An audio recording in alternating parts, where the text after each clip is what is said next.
Hello everybody, how are we doing this evening? I hope everyone is well. So, I wanted to share another latest acquisition. The mail person who delivers our mail must hate me. They're forced to get out of their vehicle because they can't just stuff it in the mailbox.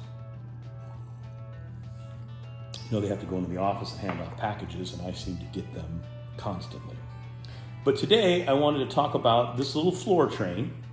This is a Ferdinand Strauss, or the Strauss Company mechanical train. I'll show you some close-ups here in a moment.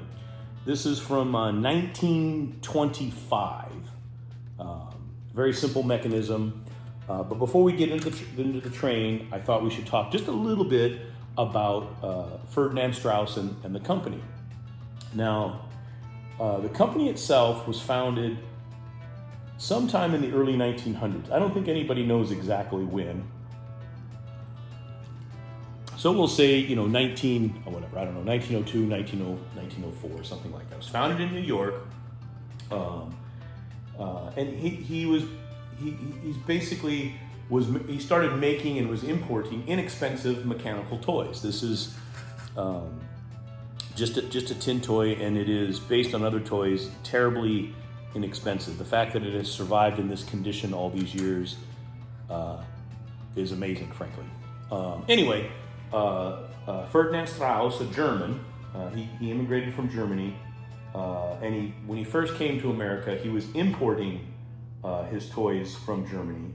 I think his first big success was actually a harmonica, but he was actually known eventually as being the father of the mechanical toy industry here in America, which is pretty amazing. Ferdinand Strauss, the Strauss Mechanical Toy Company, and I believe, again, that's what it says on the tender right here. Now in 1912, he actually hired a cat you may have heard of, a future toy magnate in his own right, Louis Marx, who we all know went on to found Marx Trains. But anyway, in 1912, he was a young lad and he started working for Mr. Strauss, I think in his Jersey factory. And in 1917, I believe, is when Strauss actually started physically making the toys completely in the United States, about 1917. Now, he basically ruled the world into the 20s, I think due in part to, obviously, World War I. He wasn't getting a lot of competition from Germany and other countries, but of course the war ended, and in the 20s, at some point, Louis Marx leaves the company and goes and forms Marx Trains, and then he also has to start dealing with Ives, Lionel, and many others, train companies here in the States, as well as Bing and the many German and French manufacturers of trains. Because by 1927, it's pretty clear that the Strauss Company is gone. Many seem to point to, I think Louis Marx ultimately bought the company and all the tooling and whatnot and incorporated it into his company. But anyway, let's take a closer look at this beauty. Again, I had a hard time finding information, so I'm gonna put this about 1925. It could be a little bit earlier. I don't think it's too much later, but it's very, very hard to say. But take a look, and it did come with a Pullman car at one time. Maybe that's not obvious, but it did. I don't have that. I spared no expense to get this, but alas, it did not come with the Pullman car. But take a look, and I'll see you on the other side. So here's a close-up of the nose of the Strauss number 46 locomotive from 1925. Again, as we kind of drift over here, side view, you can see the key there, and that key does not come out. It is fixed. Turn this way so we can get you a close-up of the logo. logo. And of course, the other side. Now what's so very, very interesting is the early wind up. This is literally just a spring mechanism. You can see it there. It's not a clockwork necessarily. It is simply a spring, excuse me. You turn it, which I'll do here for you in a moment, and the front wheels turn. You'll note the rear wheels are an angle. No, they're not bent.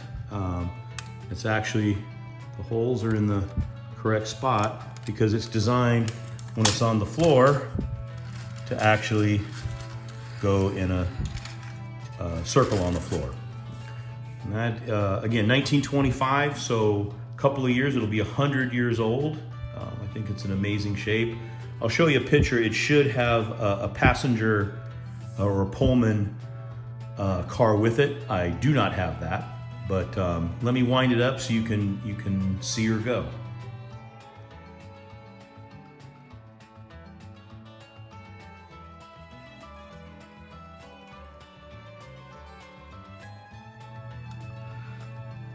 As I was saying, you can see the simple spring mechanism there. It just winds up and the spring tightens, almost like an old garage door, the top of a modern garage door. I don't want to overdo it. That spring's quite old, but you'd wind it up, you'd set it on the floor. Again, it's not meant to go on a track. This is just a simple floor train, and away she goes. And that's it. Then you would wind it up again. Obviously, you can wind it tighter. I've tried it. Unfortunately, it does not have enough oomph. If I set it down, there's just not enough spring left in the spring to let it run. But considering it's basically 100 years old, I think it's pretty amazing and incredible. One more item in my growing antique train collection. Anyway. Right, kind of interesting and fun. I don't know. I don't know that you'll see another one. Maybe you will. Again, very, I'll say inexpensively. I don't want to say poorly made, but not something that was made to last. So I am blown away that it exists 100 years later. I hope you got a kick out of this. Do some investigating. I think you'll find some of it very, very interesting. Clearly, I'm becoming every day more and more passionate about it. But in this world, when you can be anything you want, be kind, be humble, and be forgiving, and look up Ferdinand Strauss, kind of an interesting cat. He built a company, didn't last but 20 years or so, but it happens. Anyway, take care, bye.